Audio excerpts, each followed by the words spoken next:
Value Investing FM, episodio 363.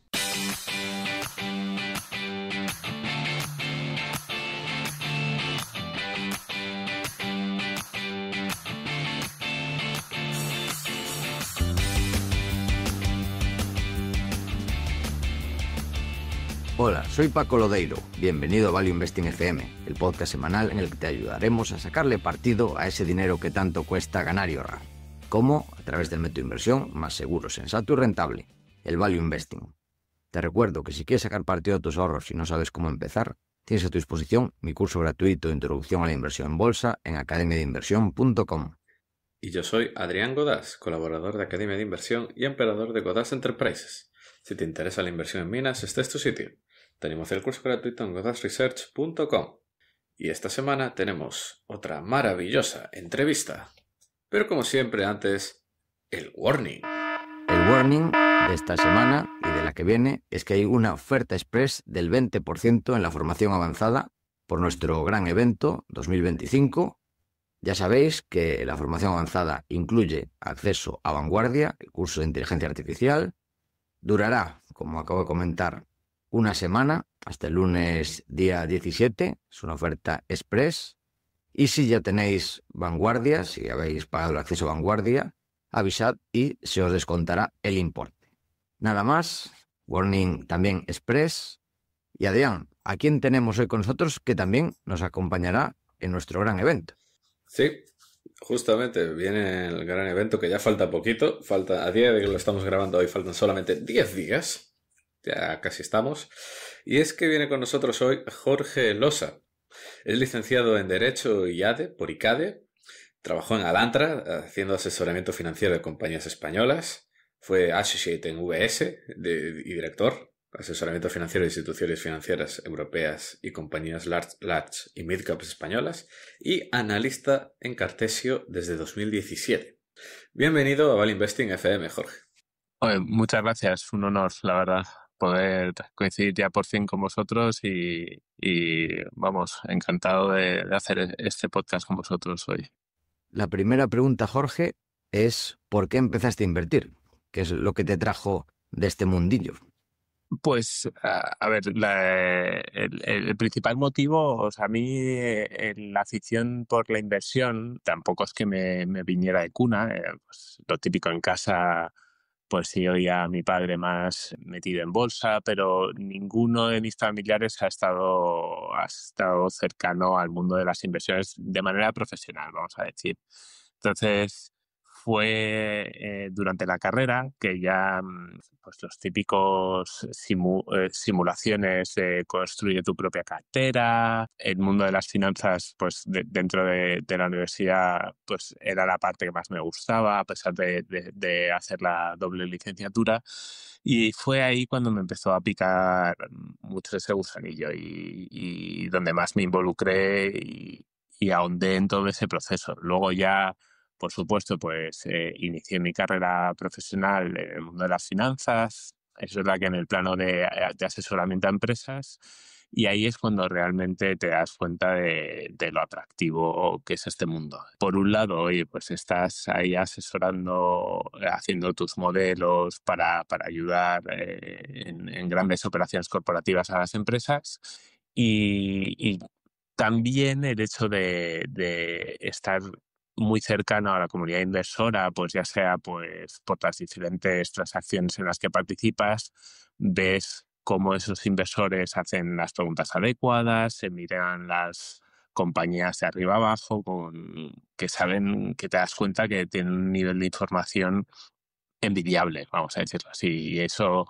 pues ya me abrió mucho los ojos para querer pues seguir esa carrera y por eso finalmente recalé así en una parte del buy side como era Cartesio.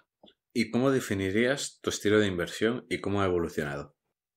Pues mi estilo de inversión, por empezar por el final, trato de ser agnóstico. Es decir, en el mundo de la inversión, conforme pasan los años, enseguida te das cuenta que no es blanco ni negro. Yo me acuerdo al principio, pues es verdad que íbamos, pues quizás por mi formación o por mi inicio de carrera, parecía que los modelos iban a misa, y los modelos son muy importantes, pero no dejan de ser una expresión de un camino que puede darse en el futuro o no, ¿vale? Entonces, yo recuerdo, vamos, que el sell side y los target prices que te hablaban, pues, oye, Goldman, VS, Morgan tiene este target price de esta compañía, y parecía que era palabra de Dios, vamos a decirlo así. Y enseguida te das cuenta que el mundo de las finanzas, igual que el mundo normal, no es tan claro. Al final, los precios lo que te reflejan son las expectativas de futuro.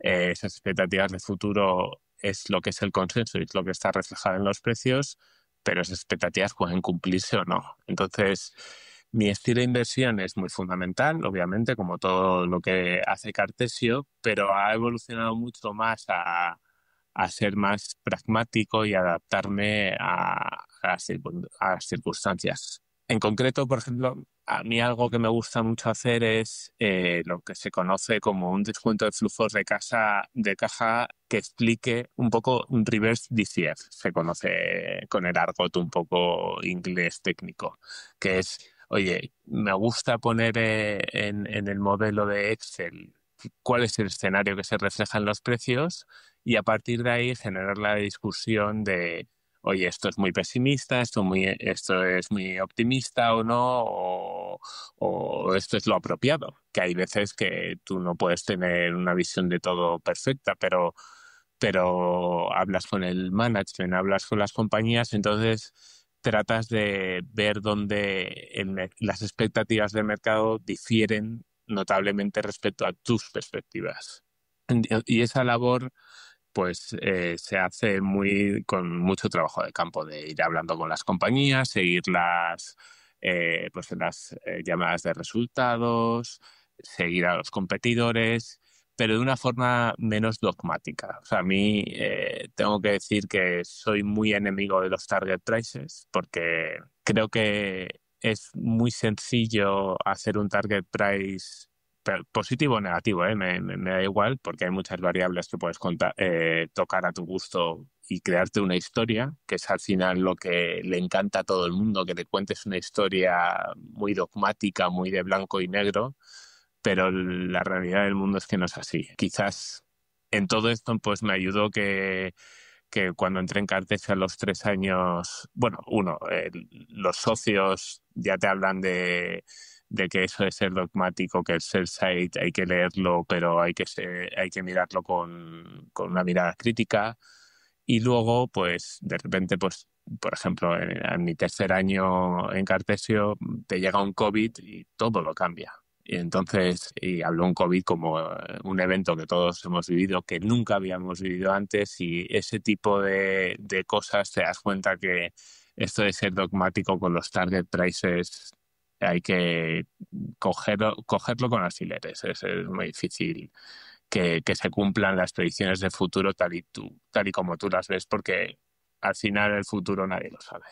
Lo que tú tienes que hacer es una labor de ver qué está en precio y juzgar si eso es lógico o no, y si es posible o plausible, mejor dicho, que esas expectativas se vayan a cumplir, a superar o vayan a decepcionar. Quería comentar que me parece muy curioso lo del reverse DCF, que muy poca gente lo usa y lo comenta, pero me parece súper útil como herramienta, porque te permite juzgar mucho mejor, más que caro o barato, si las expectativas son realistas. Sí, o sea, ahondando un poco en lo que venía diciendo, es exactamente eso. O sea, nuestra labor, o sea, la suerte que tenemos en los mercados cotizados es que el mercado te da una señal todos los días. Oye, este es el precio. ¿Lo quieres o no lo quieres? Pues oye, vamos a discutir qué está descontando este precio. Que es que a veces nos metemos en temáticas, yo qué sé, pues de los data centers, de que ahora es todo muy tecnológico, pero de cualquier cosa, y dices, oye, pues quizás estamos mirando estas cosas con un positivismo y que parece que esto va al infinito y más allá, y vamos a ponerlo en números. Entonces, esa labor es muy importante porque te mete disciplina y sobre todo te mete flexibilidad. Una mente abierta de, oye, el precio ha cambiado, pues vamos a ver si ahora merece la pena o no.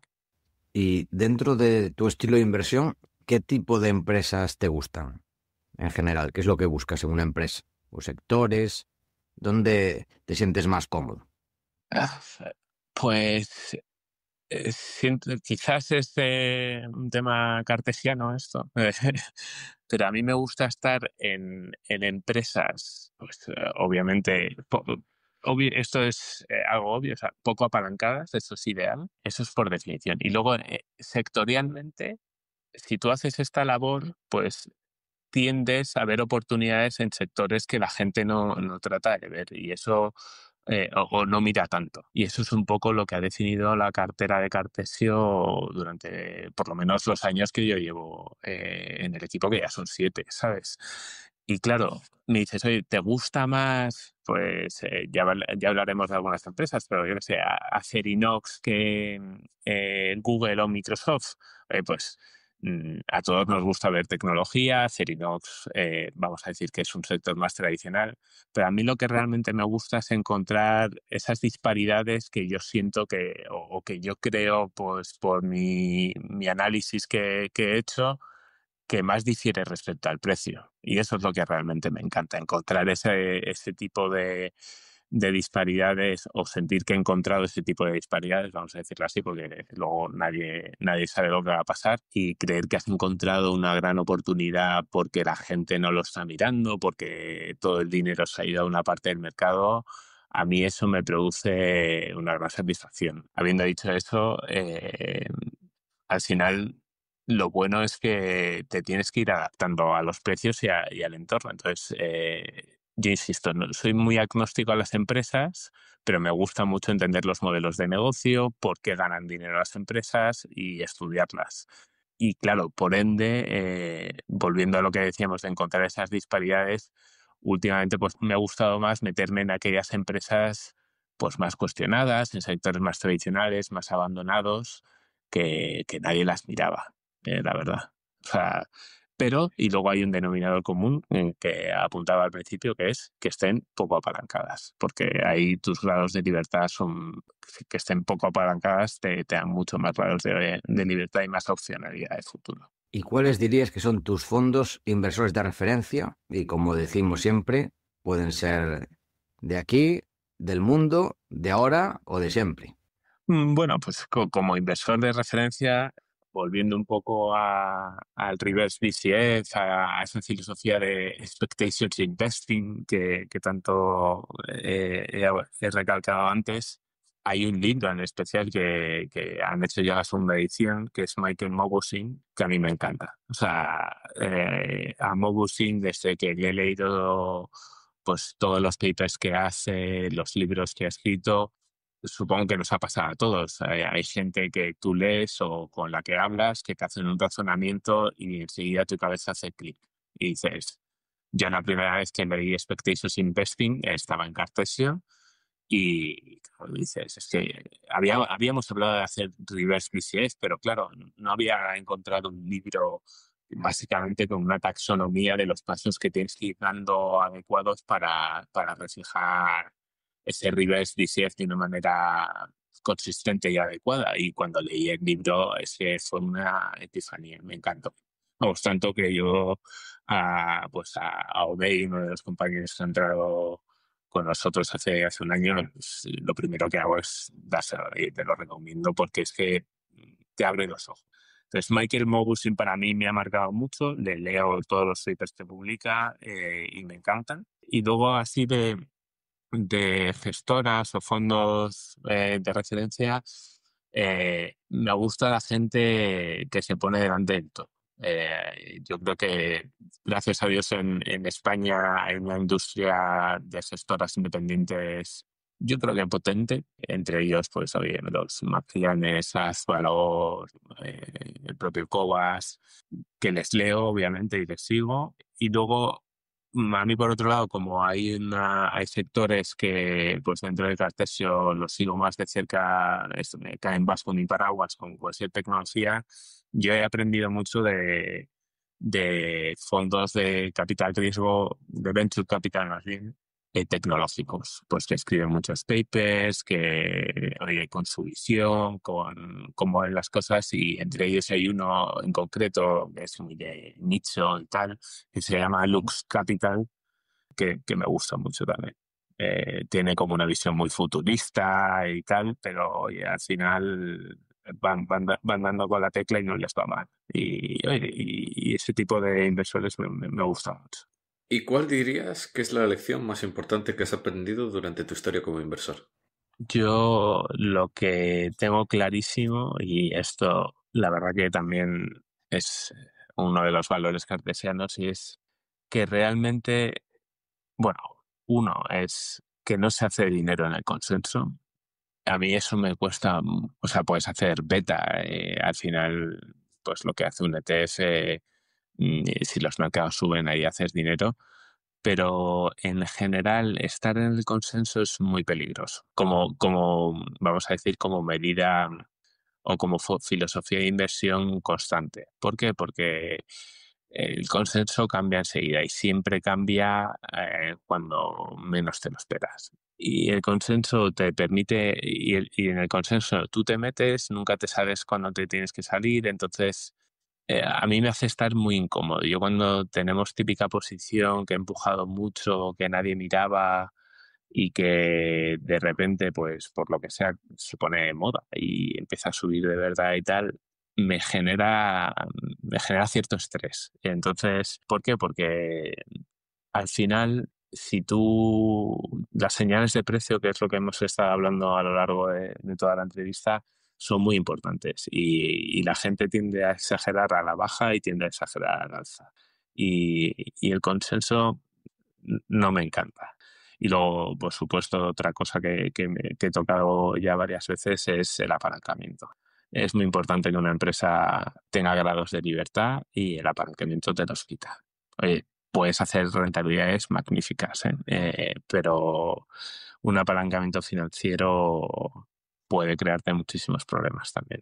Por último, nos gustaría preguntarte, antes de empezar con las tesis de inversión, ¿dónde veis valor actualmente? En general, ¿dónde acabas de comentar el consenso? ¿Dónde crees que puede estar el consenso? ¿Y dónde no está? ¿Dónde estáis buscando valor?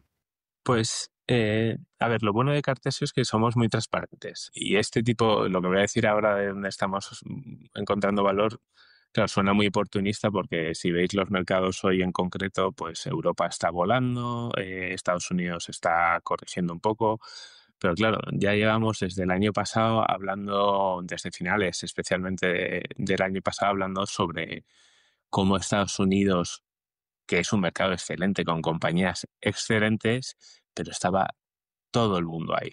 O sea, hablases con quien hablases, todo el mundo estaba invertido en Estados Unidos con una exposición bastante relevante de su cartera y de su patrimonio.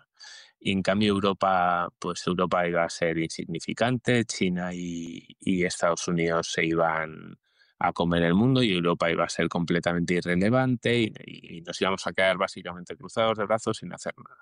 Entonces Europa en general veíamos que tenía mucho valor y eso explicaba pues un nivel de inversión alto que hemos tenido en nuestro fondo de renta variable, cosa que históricamente no ha sido habitual. Entonces Europa lo veíamos como una gran oportunidad porque tenía unas valoraciones, unos precios, vamos a decir, que descontaban ya unas expectativas bastante pesimistas. Y en concreto luego, pues también la parte más tradicional y viejuna, o sea, industria, todo lo que implicaba industria, sectores cíclicos, contaminantes en Europa era no tocar. Y ahora el mundo está cambiando, hay que invertir en industria, cómo vamos a despedir a todos estos trabajadores.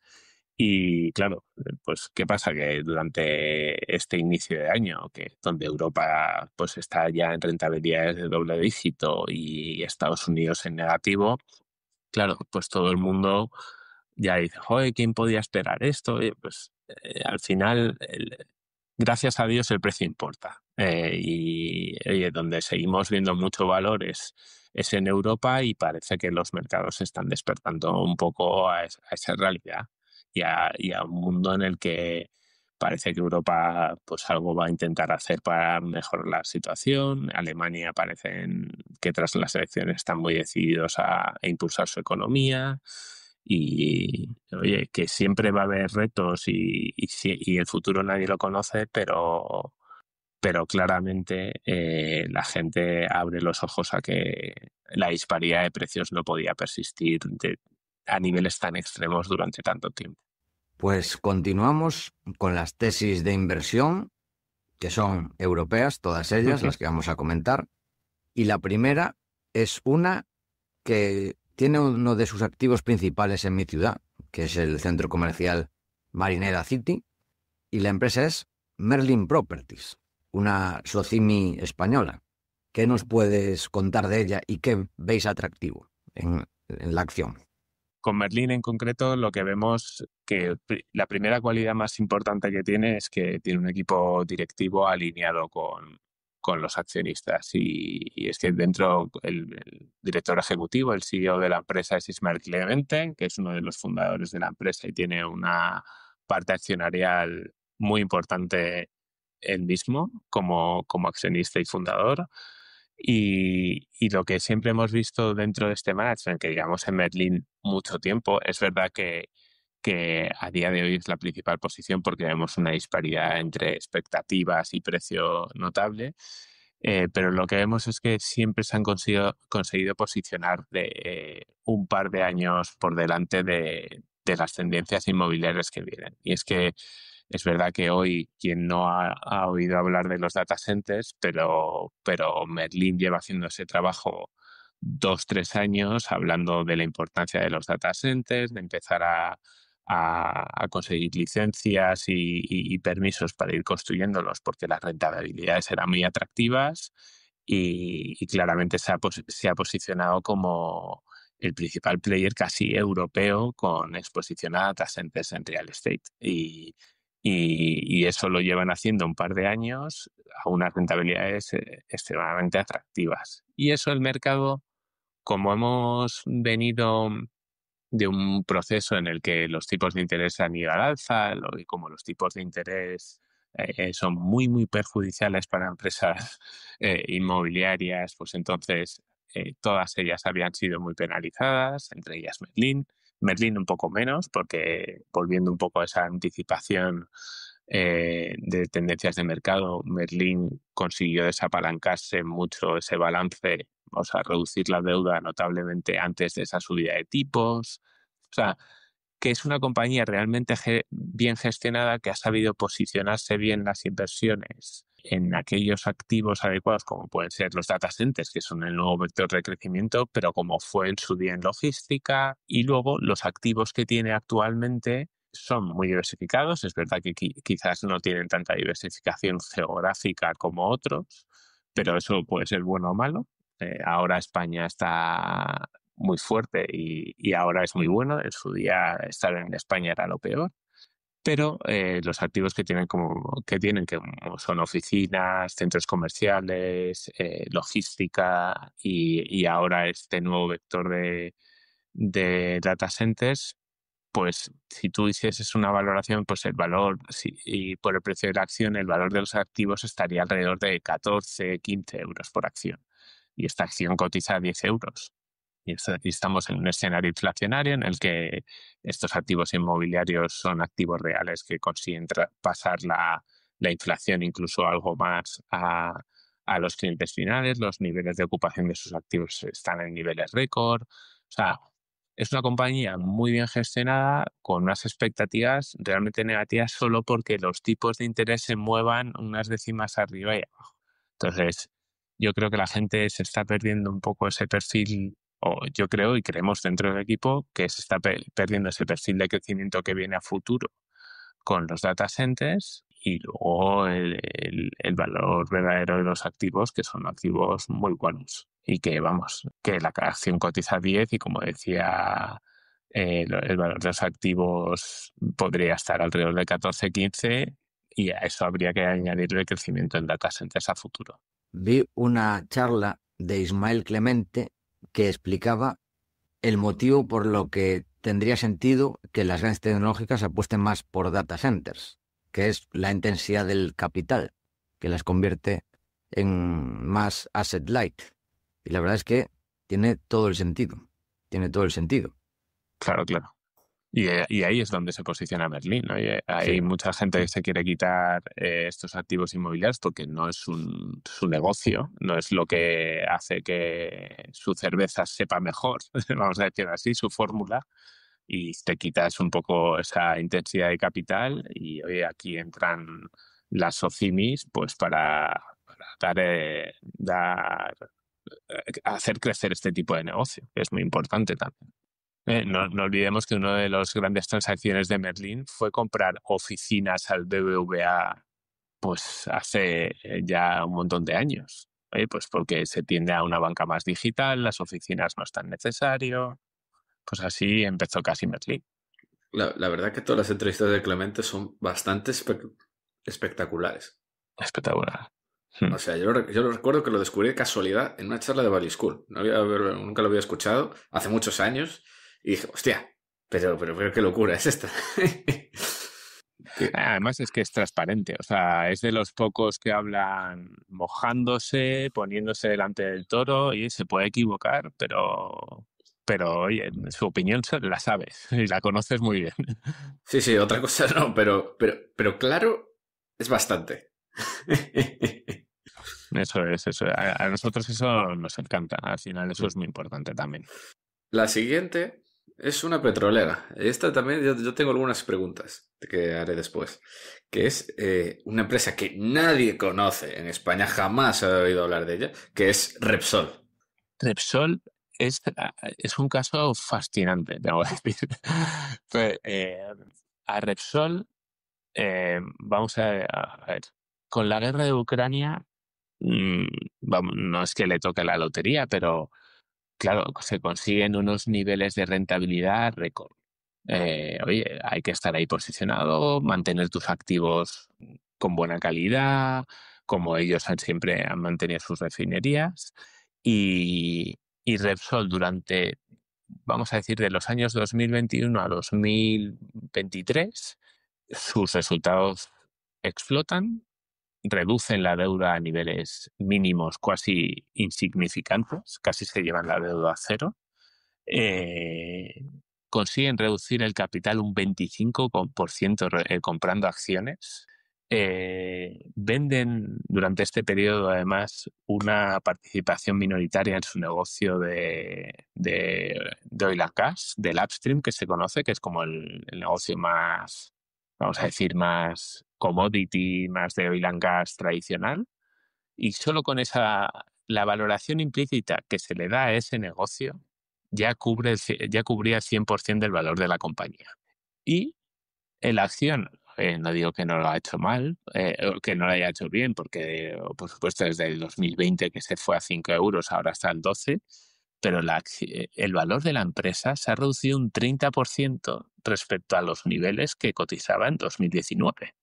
Lo cual es fascinante porque a nivel de balance se ha reconvertido, como hemos mencionado, se ha reducido el capital un 25% vía buybacks, se ha distribuido una cantidad de dividendo como que acumulado será un 30% del valor de la empresa y sin embargo la acción pues sigue destrozada. O sea, sigue a unos niveles que ellos mismos te dicen que están sorprendidísimos. Además, gracias a esta posición tan sólida de balance, ellos anuncian un plan estratégico del 24 al 27, en el que básicamente te dicen que van a invertir pues los entre 20 y 22 mil millones, bueno, te dicen 17 y 19 mil millones netos de ventas también en CAPEX, básicamente. La gente no se da cuenta que eso es lo que vale la compañía. Cuando digo vale de la compañía es tanto la capitalización en bolsa como la deuda.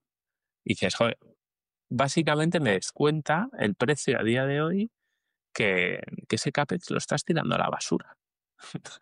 Y como que cada inversión que tú haces no va a valer nada. Y eso es que es una barbaridad, teniendo el balance que tienen, distribuyendo la cantidad de dividendos y los pagos de buybacks que están haciendo al accionista y realmente encontrando oportunidades industriales pues que realmente pueden ir muy bien. Oye, la reconversión de las refinerías a refinerías un poquito que emiten mucho menos CO2, a desarrollar combustibles de nueva generación que son mucho menos emisores de CO2, todo este tipo de tendencias, y luego que tiene activos realmente excelentes fuera de España también. Estamos hablando también de la compañía con mayor cuota de mercado de larguísimo en distribución o vamos, en gasolineras básicamente de toda España y Portugal. Entonces, tú empiezas a sumar todo ese tipo de cosas. Un dato muy curioso es que Repsol es el mayor panadero de este país. El que más pan vende en este país es Repsol. Los márgenes que consiguen en el negocio de las gasolineras, del negocio retail de compra-venta de productos, son súper altos. Y aún así, la gente no lo mira porque Repsol, como se basa mucho en una variable específica o tiene un peso más grande en la variable del margen de refino, que es un poco el margen de refinar el crudo en gasolinas y diésels, y diésel, pues es como la variable principal que mueve a la compañía, y como eso está bajando porque Rusia parece que va a entrar ahora con su producto de diésel en el mercado europeo y el mercado se ha normalizado, pues nadie lo compra. Pero claro, está a unas valoraciones, como decía, completamente ridículas. Entonces, pues bueno, Repsol, la tesis es que vemos también un management, vamos a decir, muy aburrido, como ellos dicen, en el que ellos se van a dedicar a hacer su CAPEX y a retribuir al accionista, que es lo que llevan haciendo en los últimos 5 años, pero la gente, no sé por qué, el CAPEX lo ignora, como si lo tirasen a la basura. El motivo cada día me cuesta más porque las mismas personas que me están diciendo, oye, el petróleo va a desaparecer, no paran de ir en avión de un sitio para otro o de coger el coche para comprar el pan en las gasolineras de Repsol. Entonces, nos cuesta mucho porque es una valoración de derribo. Entonces, entiendo que las petroleras tienen un problema, pero claro, hay precios que no se pueden ignorar. Y una de este ejemplo es Repsol.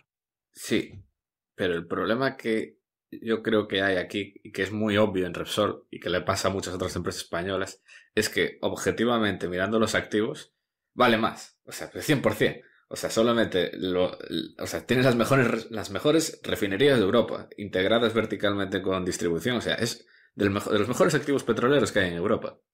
Y eso ya justifica la valoración. El problema es, claro, todo eso vale más. Pero si sabes, si el mercado no se fía del management, que se va a gastar el dinero en gilipolleces, o que va a hacer compras absurdas, o que ese CAPEX se va en tonterías, claro, al final no sirve de nada. Que valga más. Como obviamente ha demostrado en el pasado, como el de Talismán. O el de comprar cosas de generación eléctrica. O sea, estoy de acuerdo con, por ejemplo, con lo que hablabas de Talismán o lo mal que salió YPF, pero ya estamos hablando de temas de hace muchos, muchos años. O sea, que no estaba ni yo suyo. O sea, que yo entiendo ese punto, pero si hay algo que te ha recalcado mucho el management es disciplina. Y por ejemplo, en cuanto a la generación eléctrica, es verdad que se han comprado cosas, pero la gente ignora que las han vendido un 30% por encima, el 49% a un tal Amancio Ortega, que vamos a decir que tonto no es. Entonces, a mí me cuesta mucho, o sea, siempre se pone la duda o la incógnita en este tipo de empresas porque en el pasado, muy pasado, lo del año pasado del Talismán fue también un arbitraje, un laudo de un arbitraje que tenían con los de Sinopec. Pero vamos a decir que siempre se pone la duda en eso, pero es que asumir que 20.000 millones de euros los vas a tirar a la basura es muchísimo asumir, ¿eh? O sea, que yo no digo que valgan, vamos a decir, vamos a darle que son paquetes y vamos a poner un múltiplo de 0,7 a eso, que ya es tirar el 30% del dinero a la basura. Pero tampoco... es que aunque con poner ese 0,7 a ese CAPEX de crecimiento, esta compañía te dobla y no te das ni cuenta. Es que hoy ya me des cuenta que ese CAPEX va a cero. Entonces, ¿qué podemos hacer? Pues hoy yo creo que algo va a valer, simplemente. Esa es mi tesis. Que me puedo equivocar, ¿eh? Vuelvo a lo de siempre. A lo mejor vuelven a hacer el deal otro de tipo Sinopec o YPF y les expropian, pero no creo que estemos ahí. Yo llevo muchos años viendo de manga y minero. Ya estoy curado de espanto y aunque no parezca posible, siempre hay una manera de gastarte el dinero. Sí. Siempre.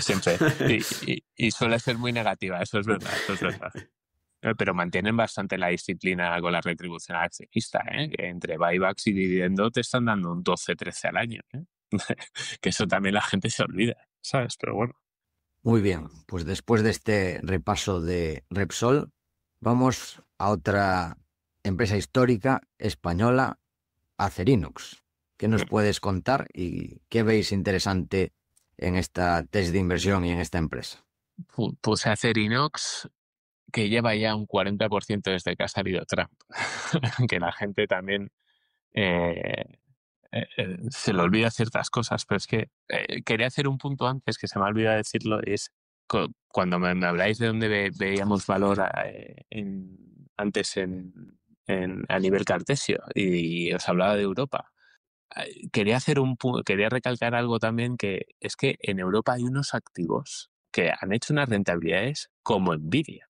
O sea, que si tú coges la rentabilidad anualizada de Nvidia en los últimos 4 años, es similar a la rentabilidad que han hecho algunos activos como Sabadell, ese gran banco desconocido español, Unicrédito, uno de los grandes bancos italianos. Entonces, la gente se le olvida este tipo de empresas que no sé por qué es mucho más sexy hablar de los Nvidia de turno, que lo es, que es súper interesante y a mí me encanta, pero oye, que hemos tenido Nvidias en el mercado español, en el IBEX 35 y nadie habla de ello, ¿sabes?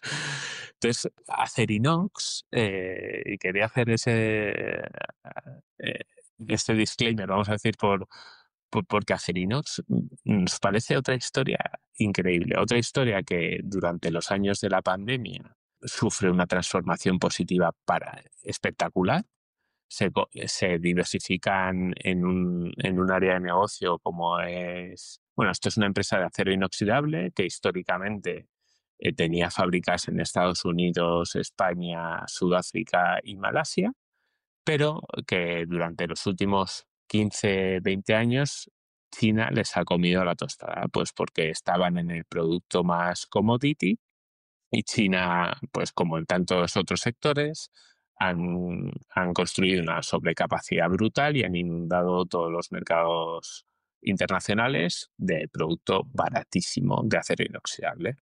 Entonces, llega la pandemia, se cierran todas las cadenas de suministro y ocurren 2 o 3 años en los que Acerinox y todo este tipo de compañías vuelan en cuanto a resultados, reparan su balance y Acerinox además aprovecha de diversificarse hacia productos de mayor valor añadido, donde los chinos pues no están. Y eso lo hacen en 2020-2021, se compran VDM, que es una compañía pues eso, de mayor valor añadido también de aleaciones especiales. Es una compra espectacular y también les ayuda pues que de un tiempo a esta parte el activo que tienen en Estados Unidos pues se comporta de una manera espectacular. Entonces eso les ayuda siempre a mantener un balance muy sólido y a ir diversificando hacia el negocio de aleaciones especiales cada vez más. Entonces nos encontramos a día de hoy en que Acerinox es una compañía en el que la mayor parte de su rentabilidad la obtienen de Estados Unidos. Y, o sea, vamos a decir, pues el 70-80% viene de Estados Unidos del negocio tradicional, pero de la planta que viene en Estados Unidos, y el otro 20% viene de aleaciones especiales. Este año vuelven a comprarse una compañía de aleaciones especiales en Estados Unidos también. Y encima sale Trump y se protege todo mucho más esta industria.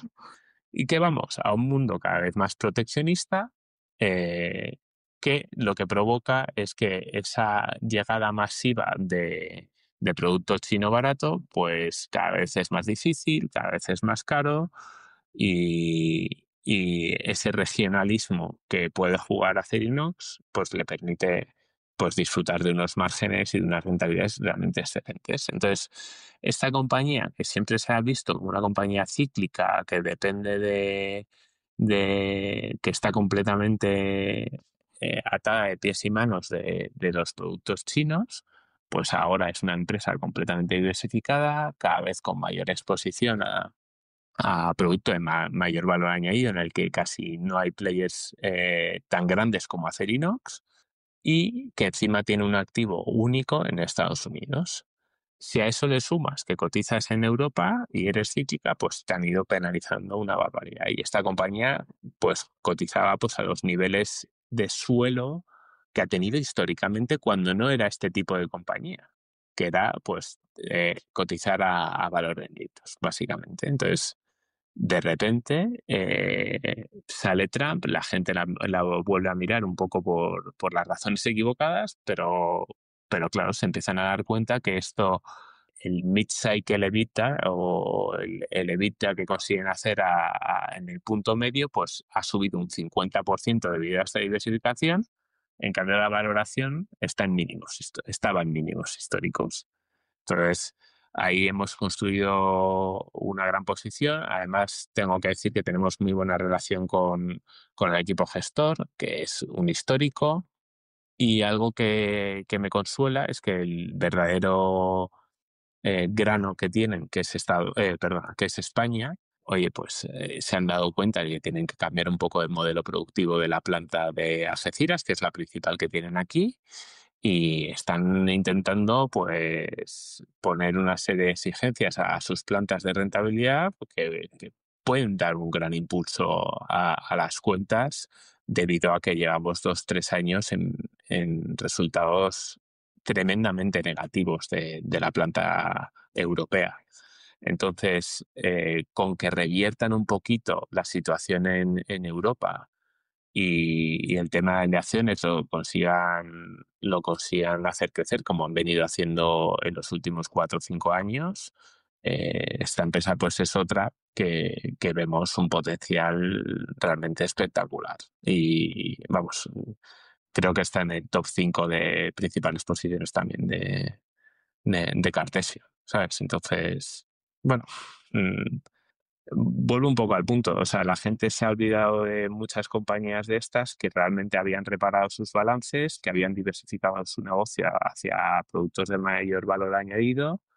Y claro, cuando te quieres dar cuenta de esto, pues ahora Acerinox lleva un 40%, creo que desde noviembre. Pues claro, o sea, es verdad que llevamos nosotros un par de años aquí que no entendíamos nada. Pero bueno, estas cosas funcionan así.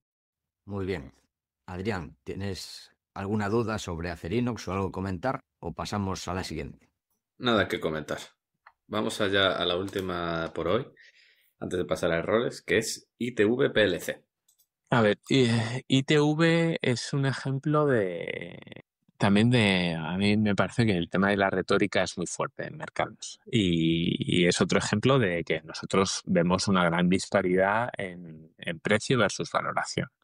ITV, la gente bueno, para la gente que no la conozca, es una empresa pues de televisión como A3 Media o TV1, todo este tipo de televisiones que tenemos aquí, o Mediaset. Bueno, pero que es la televisión en abierto que hay en Reino Unido. Lo que la gente no sabe de ITV, y que para nosotros tiene un especial valor, es que Bueno, ITV tiene un negocio de estudios que es básicamente creación de contenido, que os voy a contar a vosotros que sois súper podcasters, pero es que crear contenido está súper valorado, un contenido original es muy importante y un contenido que vea la gente, porque claro, la tesis que tiene todo el mundo con ITV es, oye, es que ¿quién ve la tele a día de hoy? Oye, pues yo voy a poner un ejemplo de ITV, que ¿quién no ha visto La Isla de las Tentaciones o un clip del chaval este corriendo por la playa en redes sociales de La Isla de las Tentaciones? Pues La Isla de las Tentaciones es un programa de ITV y que se llega a miles, bueno, a millones de personas, ya sea pues vía televisión por sus distintos formatos con las distintas televisiones o vía redes sociales, porque, vamos, ¿quién no ha visto el meme o el meme del chaval este corriendo por la playa? Ay, qué lamento, qué lamento. Pues la verdad que nos sorprende mucho que una compañía que consistentemente ha ido creando programas de mayor o menor calidad, pero vamos a decir de éxito, pues que no tenga un mayor reconocimiento en todo ese tema de contenido, porque además los resultados son muy consistentes, consiguen pues pagar un dividendo bastante sólido y creemos que solo el tema del contenido debería estar mucho más, debería valer una gran cantidad de la empresa y luego tienes pues, los típicos ingresos por advertising, por anuncios de cualquier televisión. Lo de las Islas de las Tentaciones es el argumento definitivo, creo yo. O sea, ya Así es. solo con eso, no sé cómo no está volando. Impepinable. Muy bien. Curiosa, ¿eh? No la conocía. La verdad es que no había escuchado hablar de esta empresa, de ITV PLC. Le echaré un vistazo. Sí. Nosotros la recomendamos. Ya lleva varios años con nosotros. Pero bueno, a ver si funciona. Y ya para pasar al siguiente topic, ¿algún error que quieras comentar? Como siempre decimos, no tiene por qué ser una empresa concreta. Puede ser un error más conceptual también. Se acepta lo que prefieras. Sí, o sea, errores, pues hay miles. O sea, yo creo que uno de los errores que hemos tenido y en gran parte era por mi lado es esas compañías pues esas trampas de valor mal dichas, en ese sentido. O sea, al final tú haces tus análisis, pues como hemos venido comentando, de expectativas que descuenta el mercado y tal, y yo me acuerdo Atos que la teníamos en cartera y, oye, es que solo este negocio vale más que el total y el creer en la suma de partes es muy peligroso. Y al final la valoración es muy importante, probablemente es lo más importante, pero no hay que menospreciar la capacidad de un management en destruir valor. Y Atos es un clarísimo ejemplo de eso, porque era típica compañía que veíamos mucho, veíamos al management en conferencias, en París, etcétera, etcétera, y siempre salíamos con unas ganas de estos tíos son unos paquetes, son malísimos, pero ¿qué pasa? Siempre veías la valoración y decías, es que está cotizando o genera una caja de, pues eso, de 10, 15, 20%. Entonces, la aguantas y eso es muy peligroso porque el management al final de esa compañía estaba muy politizada. El propio Thierry Breton, que fue luego de la Comisión Europea durante muchos años, que ahora ha salido, nunca nos ha gustado. Nunca nos gustó el management y eso fue un error que lo hablamos mucho en Cartesio, que oye, tenemos la suerte de poder invertir un poco donde queramos, entre comillas, que no tenemos un mandato muy, muy, muy cerrado y nos permite mirar compañías con las que, uno, estemos con el management muy cómodos y todos con la valoración. Entonces, meterte en líos solo por precio a veces no es lo único que vale, porque el management al final puede destruir muchísimo valor y uno de los casos claros de los últimos años ha sido Atos. Muy bien, Jorge. Pues después de este repaso de las tesis de inversión, que Adrián, no sé si quieres comentar algo más. No. O pasamos a las preguntas cortas. Vamos a la parte divertida. Muy bien, a la parte complicada. Exactamente. Después de lo fácil, que es hablar de tesis de inversión, ya sabes, las preguntas cortas. Y la primera es preguntarte por un deportista o equipo histórico de cualquier deporte. A ese me ha costado, o sea, me ha costado entre comillas. Yo a mí soy una apasionada del deporte, o sea, me encanta verlo y practicarlo. Y es verdad que soy muy futbolero, pero a mí, por ejemplo, los Juegos Olímpicos siempre me han apasionado. O sea, a mí en verano ponerme delante de la tele casi 24 horas a ver los Juegos Olímpicos siempre me ha encantado. Y hay figuras en el mundo del deporte que siempre me han llamado la atención y me han llamado la atención desde muy pequeño, que son la gente o el equipo que hay detrás de los deportistas. Y yo recuerdo, tuve la suerte de ir a las Olimpiadas de Barcelona y recuerdo ver en el Estadio Olímpico lo que pasó. O sea, recuerdo ver de ir al Estadio Olímpico, que me maravilló, y recuerdo ver en las noticias, pues yo creo que luego salió mucho en redes sociales durante una época, al padre del chaval creo que era estadounidense, que corría los 400 metros y se lesionó pues en la primera recta o en la curva y saltó el padre para ayudarle a cruzar la línea de meta. Y a partir de eso siempre me he fijado mucho en los equipos que hay detrás. Pues dices, oye, ¿tú crees que es normal que Carolina Marín llegue a ser lo que es o lo que ha sido? Yo le digo lo que es porque todavía no se ha retirado, sin un equipo detrás súper sólido que le apoye, el entrenador que ha estado con ella desde el principio. Joder, ¿qué hace una onubense siendo estrella mundial del bádminton? Que es que no podía ni andar por las calles de Indonesia o Tailandia. Pues, oye, pues es porque obviamente hay unos deportistas únicos, con un talento único, pero el que tienen un equipo detrás impresionante. ¿Qué será de Nadal sin Tony Nadal? Pues es que todo eso ayuda. Entonces, a mí en deporte lo que me gusta es precisamente eso, es esos valores que están muy en la sombra, pero que son tan necesarios para que el deportista triunfe, los Nadal, los Gasol, los Jordan, los que todos tenemos en mente. Pero ese valor que hay detrás. Y luego, ya por último, con el tema del deporte, es que me tocáis un poco la fibra sensible. Yo también tuve la suerte de vivir los Juegos Olímpicos de Londres, porque me pilló viviendo allí.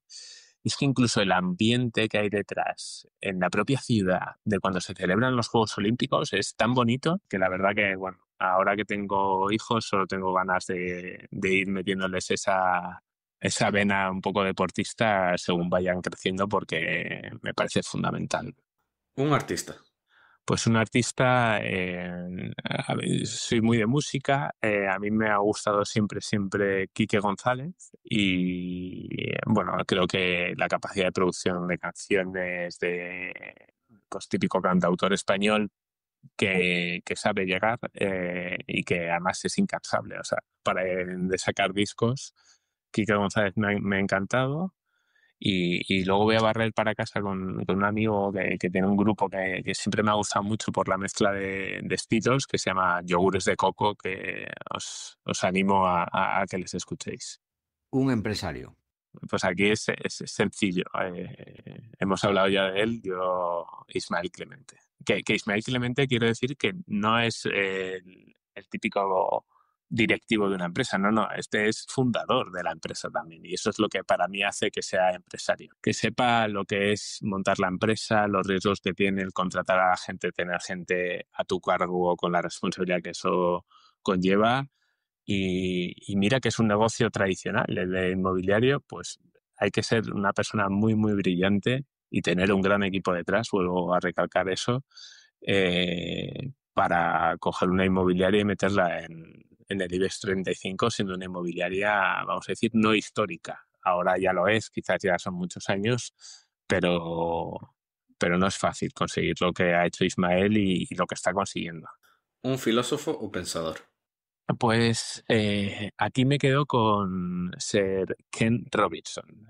No sé si habéis oído hablar de él, pero creo que todos los que somos padres, en algún momento pues te interesa especialmente la educación, quieres pensar lo mejor que para tus hijos. Y yo en su día, hacía tiempo, estaba muy aficionado a las charlas estas de TED, no sé si os suena, que es típicas de, pues en YouTube las descubrí yo, pero que pues invitaban a grandísimos expertos en un montón de disciplinas a dar una charla sobre lo suyo. Y en su día pues di con Ken Robinson, que es un pensador que era muy crítico sobre el sistema educativo actual. Y básicamente su idea principal sobre la que gira todo su pensamiento es que los colegios a día de hoy, los sistemas educativos a día de hoy, estaban hechos para penalizar el error y, por tanto, matan un poco la creatividad de los niños. O sea, ¿quién no ha convivido con los niños o ha tenido un hijo o sobrino o lo que sea y ves esas ganas de aprender, esas ganas de responder, de tirarse a la piscina y creo que la contienda que él defendía es que, oye, por qué matamos esa curiosidad en los niños? ¿Por qué decimos, oye, esto está mal, esto está bien? No pasa nada por estar mal, oye, pues aprendes. A mí algo que me encanta de mis hijos es que, oye, yo les digo algo y se lanzan a la piscina, se equivocan, oye, pues ya aceptaré, o sea, es que no pasa nada. Y el penalizar de esa manera el error, pues lo que él venía a decir es que no es lo mismo que ser creativo, pero si no estás dispuesto a equivocarte es muy difícil ser creativo.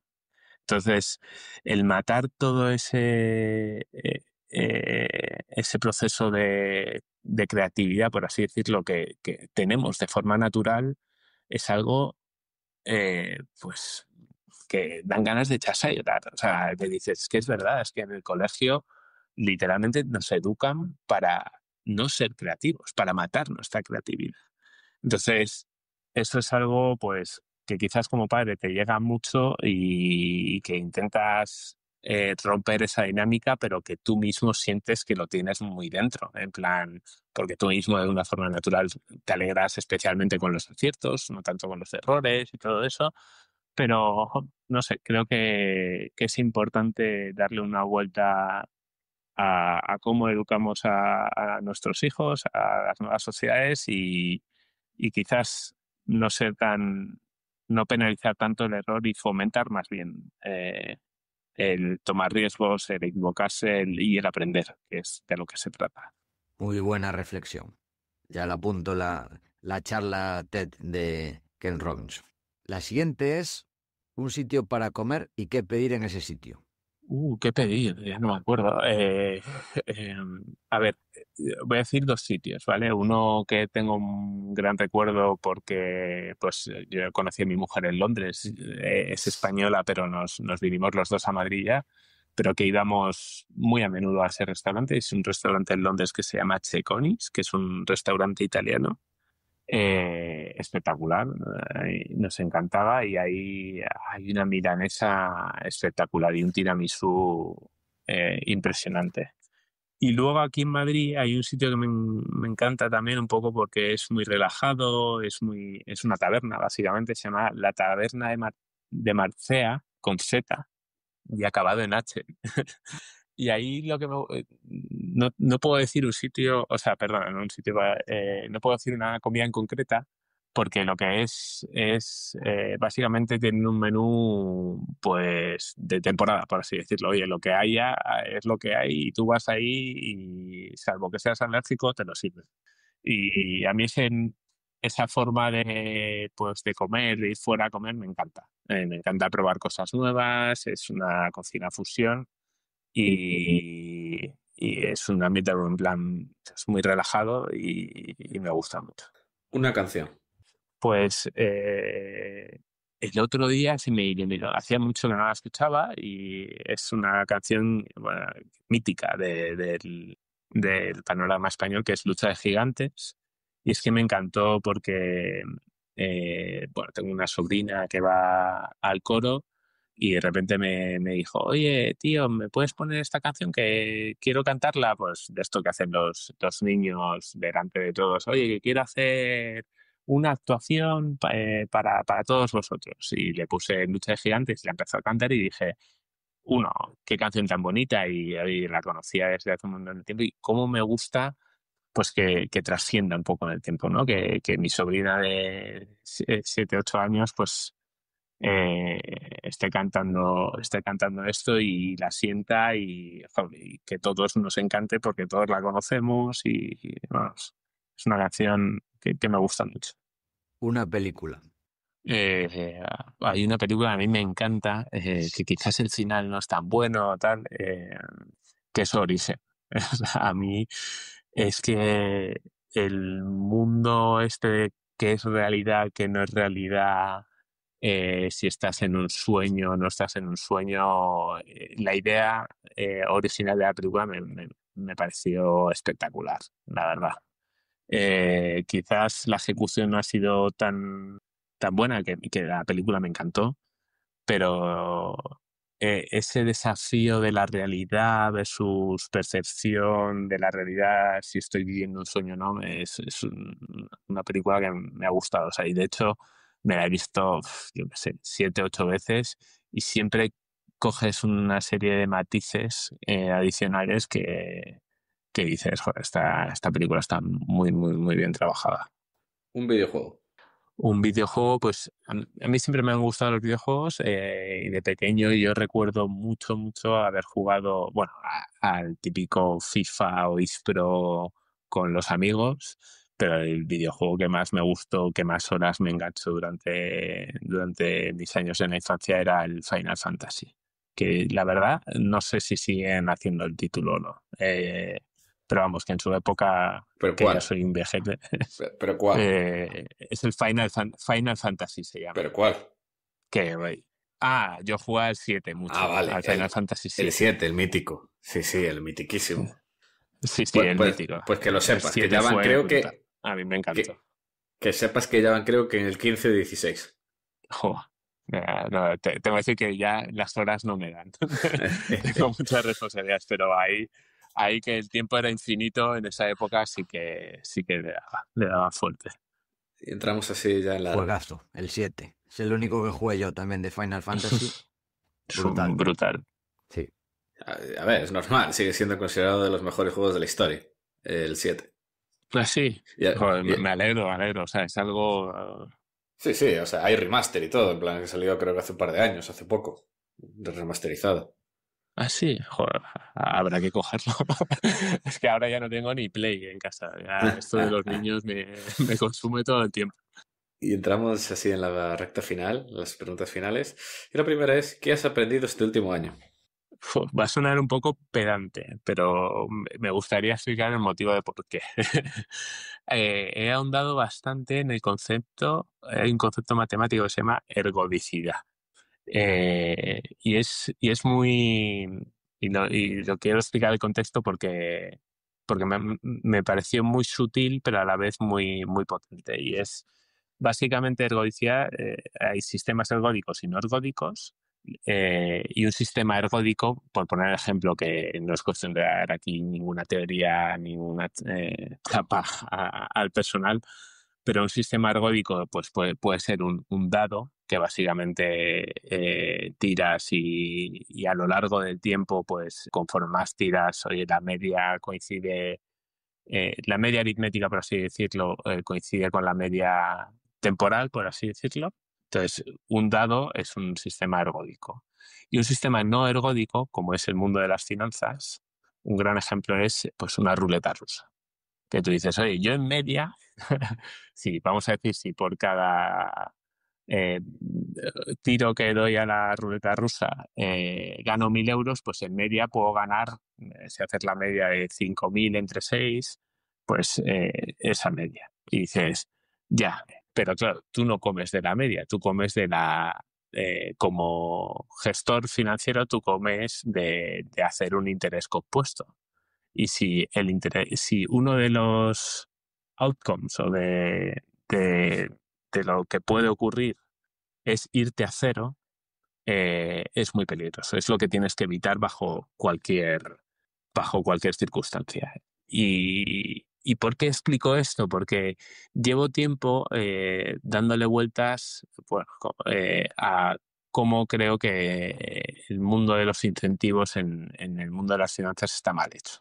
Porque al final todos los gestores, hablo en general, pues buscan su performance anual porque es de lo que comen y en realidad lo que se tendría que maximizar, por así decirlo, es el performance compuesto, por así decirlo, a lo largo del tiempo, porque es lo que da de comer a nuestros partícipes.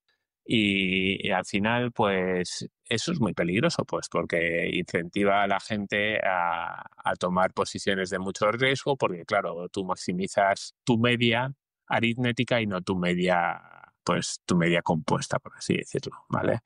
Entonces yo decía, joder, es que en Cartesio que bien pensado están las cosas, que la única forma pues, de estar donde está todo el mundo, que es, oye, comisiones anuales, pero teniendo en cuenta siempre ese riesgo de pérdida patrimonial irreversible, vamos a decirlo así, ¿cómo lo puedes salvar? Oye, pues con una comisión de éxito y obligando a los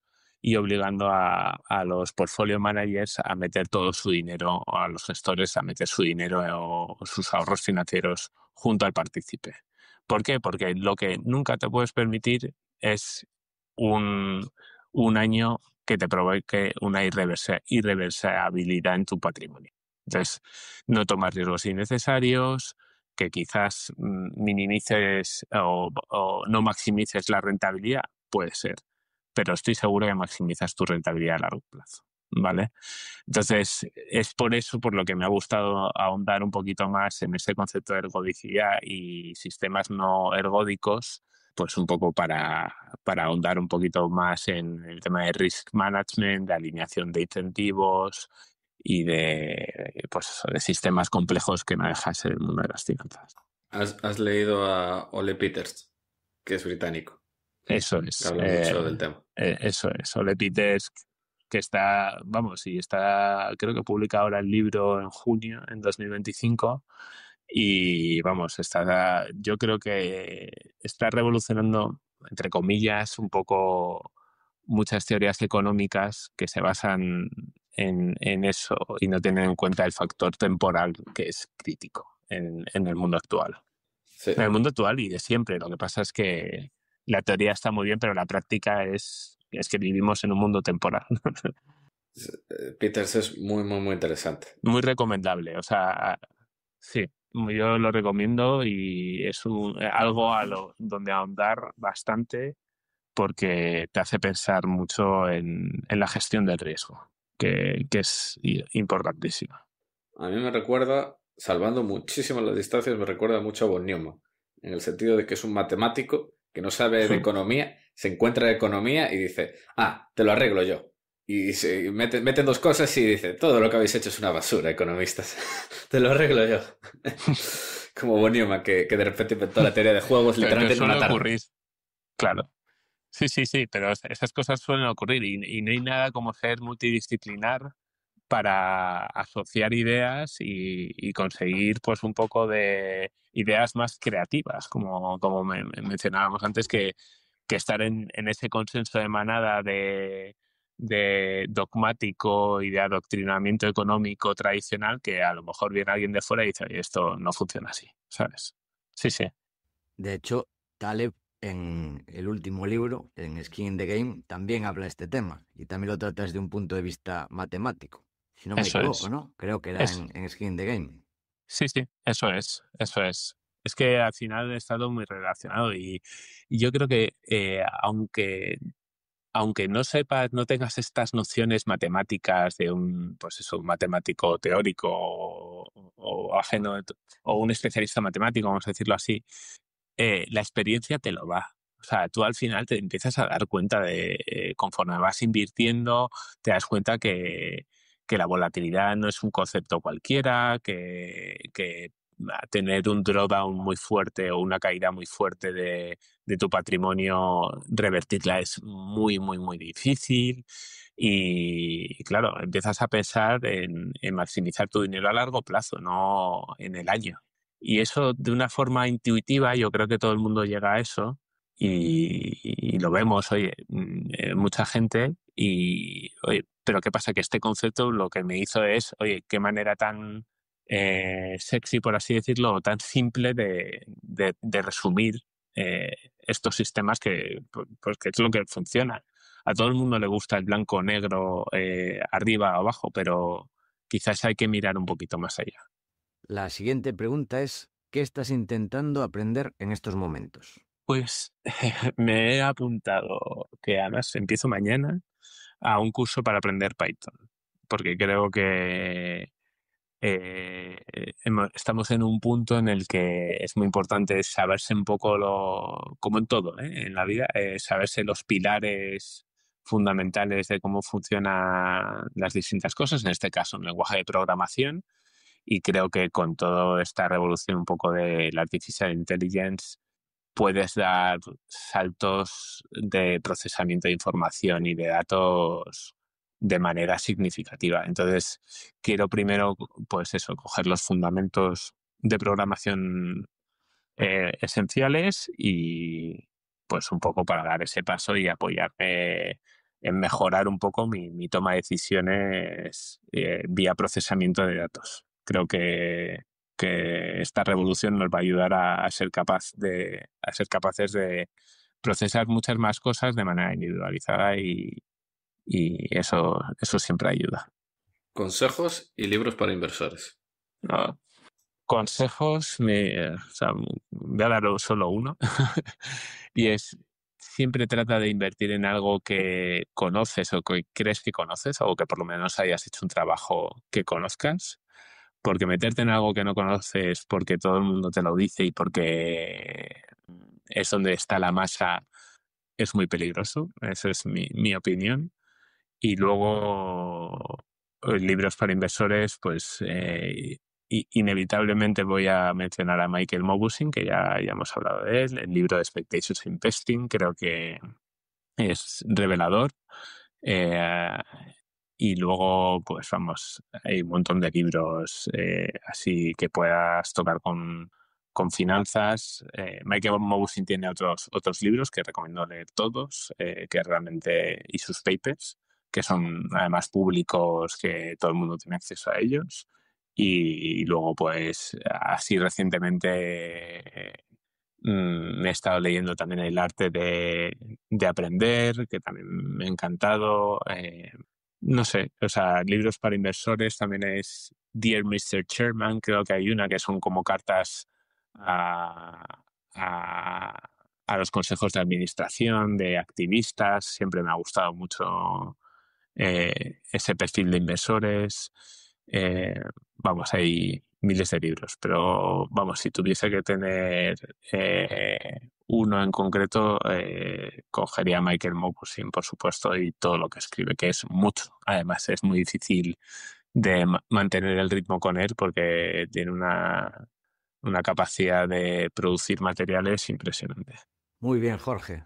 Pues muchísimas gracias por estar aquí con nosotros, por este repaso de tu estilo de inversión, de tu cartera y este final también muy interesante, lo que estás aprendiendo, intentando aprender. También nosotros somos muy fans de Michael Mauboussin y de tanto de sus papers sobre modes, sobre rentabilidad. La verdad es que es de lo más, no sé cómo definirlo, de lo más... Elocuente, ¿no? Consigue aterrizar las ideas muy bien, sí, ¿sabes? o sea, tiene un mix de riguroso, pero útil. O sea, tiene la parte más de estilo de papers, de rigurosidad que se espera en las universidades, pero enfocando a la parte más útil también, que muchas veces hay papers que no lo aterrizan tanto a nivel útil. Entonces, es una mezcla entre ambos mundos que para mí es de lo más interesante que hay en el mundo de la inversión. Y bueno, para terminar, además de agradecértelo, de agradecerte que hayas estado con nosotros, recordar que estará Jorge con nosotros la semana que viene en nuestro gran evento de Madrid. Y para terminar, te cedemos el micrófono para lo que quieras. Nada, yo lo que animo a la gente es siempre, que es un poco la labor que hacéis vosotros, es que os pique el mundo de la inversión, que os adentréis en el mundo de la inversión, que experimentéis en el mundo de la inversión, porque es importante saber cuál es tu estilo, qué te encaja y qué no te encaja. Y a la gente que le gusta invertir en fondos de inversión, yo lo único que digo es buscar gente alineada con vosotros, tanto en fondos de inversión como en compañías, que es lo más importante. Y nada, que aprovechéis a toda esta gente como vosotros que hacéis una labor de divulgación impresionante y que tratéis de aprender lo máximo posible con todo lo que podáis y no perdáis la pasión por todo esto porque es un mundo fascinante. Y nada más, que aquí desde Cartesio somos todos muy transparentes, que si nos queréis llamar nos ponemos al teléfono y podemos discutir un montón de cosas. Así que tengo muchas ganas de ir al gran evento y poneros caras, saludaros y conocer a esa comunidad tan buena que estáis creando. Muchas gracias de nuevo, Jorge. Antes de terminar, recordar que esta semana está la oferta express del 20% en la formación avanzada por nuestro gran evento, que incluye acceso a Vanguardia y que si tenéis Vanguardia y os interesa hacer la formación avanzada, avisad y se os descontará este importe. Por mi parte, nada más que añadir. Adrián, ¿quieres añadir algo más? No, cintuad. Pues esto ha sido todo hasta la semana que viene. Ya sabéis lo que voy a decir, que os agradecemos que hayáis compartido este rato con nosotros. Esperamos que os haya gustado y nos ayudaría mucho. Ya sabéis, 5 estrellas en Apple Podcast, vuestros likes, me gusta, etcétera, etcétera, ya que ayudaréis a que este podcast siga existiendo y siga creciendo. Desde aquí, Paco y yo nos despedimos. Que el valor te acompañe.